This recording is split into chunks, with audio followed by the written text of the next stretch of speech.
The North Georgia Saints had to encounter all kinds of weather Wednesday night as an intense thunderstorm would push them away from their home campus of North Georgia College and move them over to Lumpkin County High School, where they would take on Brevard College and the Tornadoes. An intense fog would later set in on the game as well. We'll take a look at that in the second half. In the first half, though, both teams defensively getting after each other. North Georgia has a couple of opportunities to go up by one, none of which would go home until the 25th minute as Juan Hurtado gets the assist from Ben Tahi, and Hurtado knocks home his second goal of the season to put the North Georgia Saints up by one. Just a few minutes later, it's Gray Phelps as he knocks home a free kick into the right side of the goal. North Georgia goes up by two. 37th minute now. North Georgia pouring it on. Max Angel scores as the Saints go up 3-0. In the second half, in the fog, look at Stan Solon connecting. Now, the penalty kick, putting North Georgia on top by 4. And then Roddy Tanaskovic, the lone save that he had in the game, it was a big one, keeping the North Georgia shutout intact. How important was it for your team to come out aggressive there in the first half and have all that offensive firepower?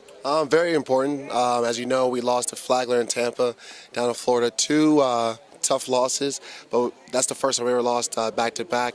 And then tonight, it was the last night to play at home, senior night, and we just had a lot to prove to get ready for a conference match with UNC Pembroke. So basically, this game was hats off to Brevard, but we just happened to come together on a special night.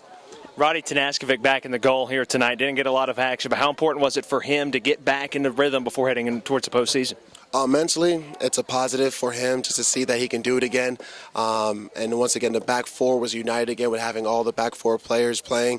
For him, confidence-wise, as he was looking for this date to come back. He did well. He wasn't tested a lot, but he made a great save early in the second half and worked out with him. Worked out well. All right, Coach, thanks so much for joining us, and best of luck here on the backstretch of the season. Just a couple of games left as we head towards the postseason. All right, go. Jedgie, a big night here for the Saints on the defensive side of things. Offense really getting things going, but back in the backfield, the players like you that don't really get a lot of recognition for some big stops. You had another big night here tonight. How big was it to go out final home game here and go out on top? I mean, it's great. You know, we've had some problems with the weather today, and it's great to still have this many people here. So it was important that we came out and got a result, especially on top of what's happened the last couple games with the losses. So it was great to come out here and get a result. And I don't care about the recognition. Like, as long as we win, that's all that matters, really. That's the right attitude to have. You talk about the field and over at North Georgia, what's been happening with all the rain going on here the past couple of days. How different is it to come over here and playing on a football field? Not only just the different turf that you're playing on, but the lines as well. How difficult is that? Well, the lines obviously are very confusing. It's just something that you got to be able to adapt your ability to play in. So it's just another thing that we got to get used to. We go away and play like away fixtures, so it's the same kind of thing.